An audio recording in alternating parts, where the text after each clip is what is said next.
bald eagles. I have seen them as we pull our boats in and out of the docks there. So if you're looking for a real bald eagle, I would recommend. But I'm going to go off script for just a second, guys, to tell you that those 70 cranes, most in the U.S., second most in North America, is nothing compared to Dubai, which has more than one other wildlife here in the water. What other wildlife here is in this water?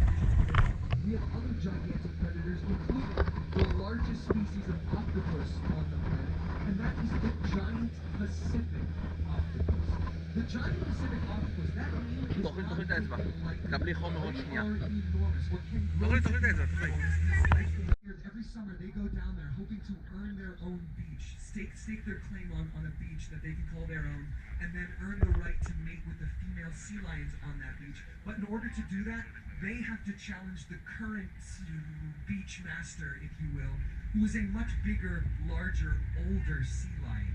They have to challenge them and win in the physical competition that ensues. If they lose ones with gigantic smokestacks, and that's because the entire boat is essentially just one enormous engine, or well, multiple engines. But it's nothing but engines, this boat. There's no space for anything on it, and so they don't really carry people or anything for that matter. They just push and pull other things. And that is in contrast to the long black boats coming up on the right side. Those, as you will see, have no captain's quarters on top, no wheelhouse, and that's because many of them don't have any at all, but they do have a lot of space on top and inside. And so, tugboats and these long black boats, which are called barges, tugboats and barges go together like peanut butter and chocolate, ladies and gentlemen, or peanut butter and jelly, or peanut butter and banana, or for me, peanut butter and anything. I could keep going. No, this is one of the oldest and longest marriages on the waterfront. You will see tugboats carrying barges from one port to another. Sometimes we have tugs going all the way up to Alaska. The Nanook over there actually is from Alaska. You will see them carrying gravel, train cars, down up to Alaska, down to San Francisco, or sometimes just carrying barges within an individual port. And those barges often don't have anything on top of them, and you might say to yourself, well, that's kind of odd. There's nothing on top of that barge. Why is the tugboat moving it around? The reason is because the precious cargo of the barge is inside of the barge. These barges specifically carry all of their valuable cargo inside. These are fuel barges, or as we affectionately refer to them, bunker barges. Bunker is the name given to marine-grade fuel, and so when we put that fuel inside of the barge, we call it a bunker barge. And it says double hull on the side because there are two hulls, two bodies to the vessel, so that if one of them is punctured, the fuel does not spill out into the ocean.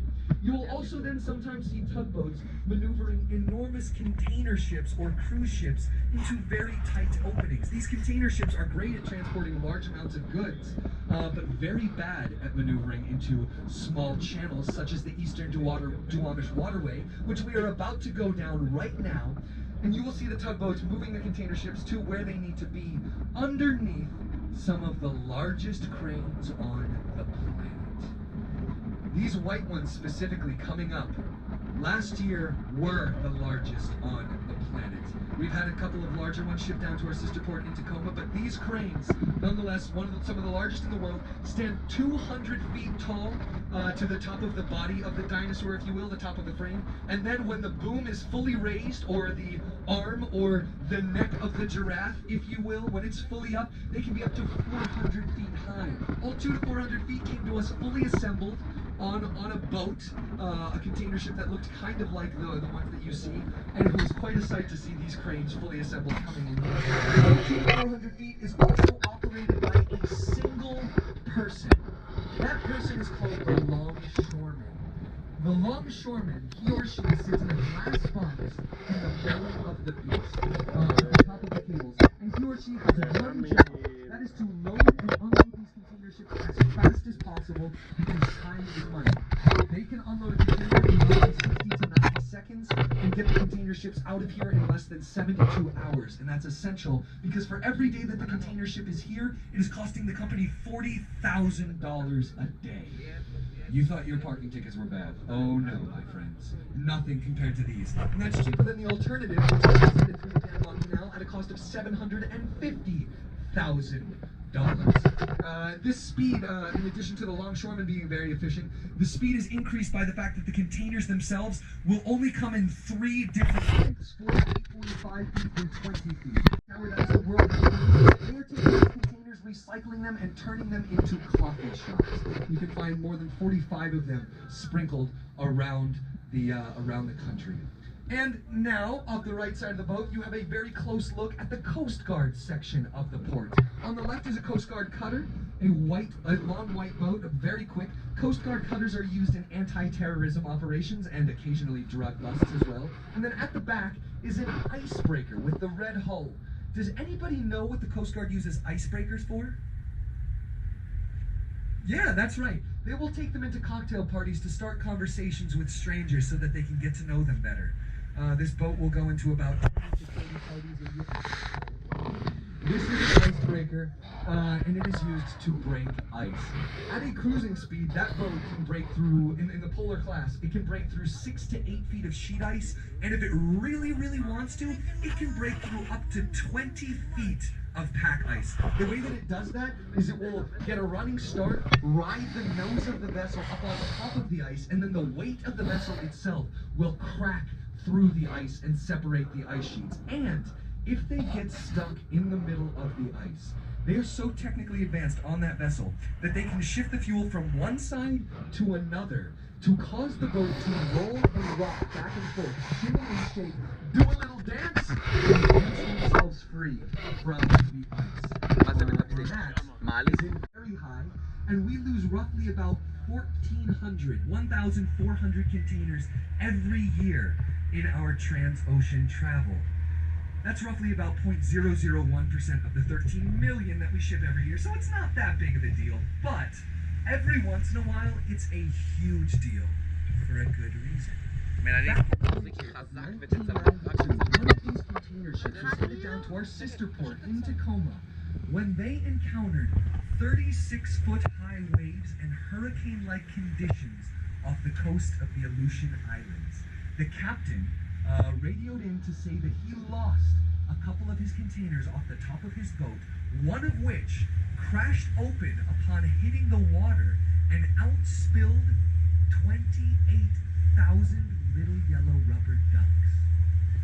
That's right, ladies and gentlemen. In the winter of 1992, the Pacific Ocean was the largest bathtub the planet had ever seen.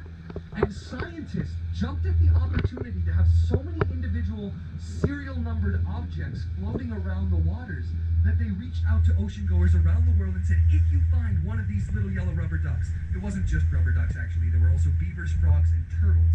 If you find one of these bath toys, look at the bottom, find the serial number, tell us where and when you found it, what the serial number was, and we will use them to map the ocean currents. They did just that, and now to this day, because of those little yellow rubber ducks, we have one of the most accurate pictures of the Pacific currents that we have to date. And the ducks turned up all over stadiums in the country. This was put to the test back in 2011 when Marshawn Lynch broke through 7 tackles on a 67-yard touchdown run. The crowd in that stadium got louder and louder with every tackle that he broke until by the time he reached the end zone, the sound waves bounced off the top of the clamshell-shaped stadium into the center where they set off, as registered by the University of Washington on the other side of the city, a 2.1 magnitude earthquake. Earthquake at the center of CenturyLink Field. That crowd moved the earth with their sound waves. University of Washington was surprised by this, put up sensors around the field so as to never be caught off guard again. And because of those sensors, we also know that Beyonce's Single Ladies will move the earth and Richter scale inside that stadium. And now, ladies and gentlemen, last but not least, off the right side of the boat, you will see another boat, a Washington State ferry. I want to draw your attention to the back. There's a little bit of whitewash coming off the back, and that means that the boat is still driving. It's driving straight into the dock. These Washington State ferries will transport roughly 67,000 passengers every single day, and that is the most in the country. They're the busiest ferry fleet in the country, 4th busiest in the world, and because of that huge number, they have come up with a really unique docking method to increase efficiency. They drive straight into the dock, apply constant pressure to the pier, lower the ramps, and then everyone gets on their feet. And that is the only form of peer pressure allowed on the waterfront. I want to be very clear about that. We, however, ladies and gentlemen,